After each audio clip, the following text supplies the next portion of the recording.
गरीब के घर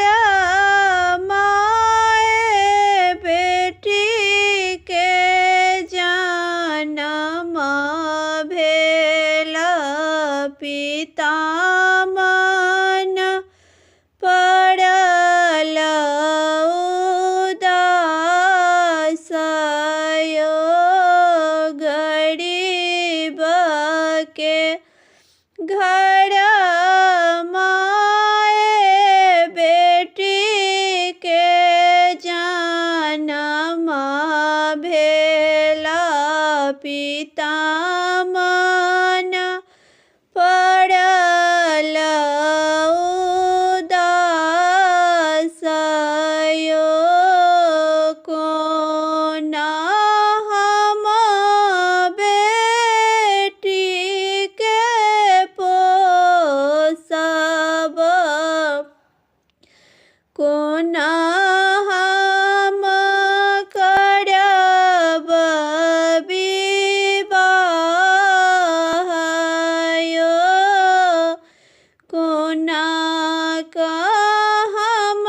बेटी के पोसब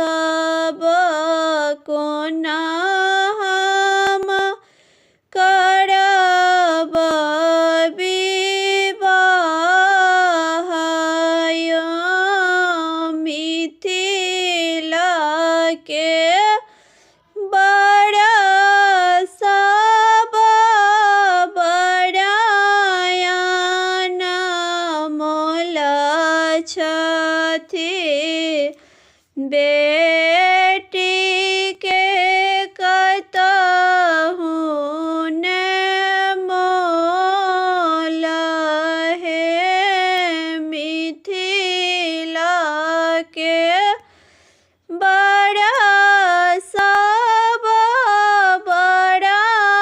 बड़ायन मोल छथि बेटी के कतहु ने मोल यो पिता के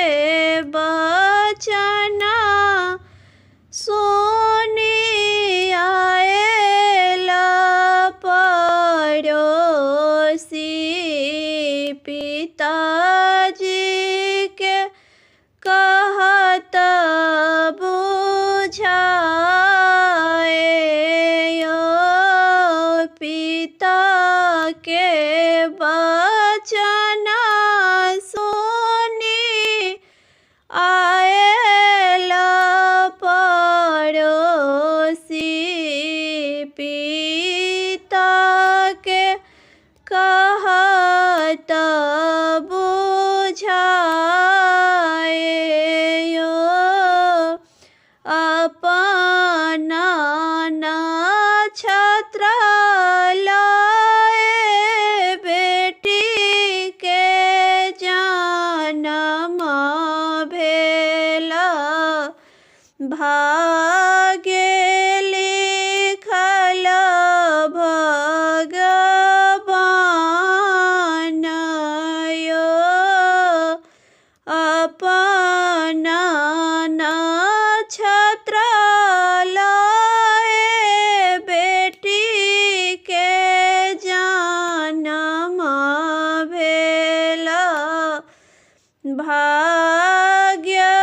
लिखल भगवान यो जखन ई बेटी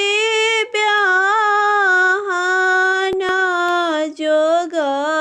होएत बड़ा भेटत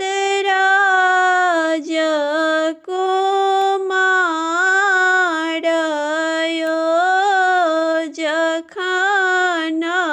ई बेटी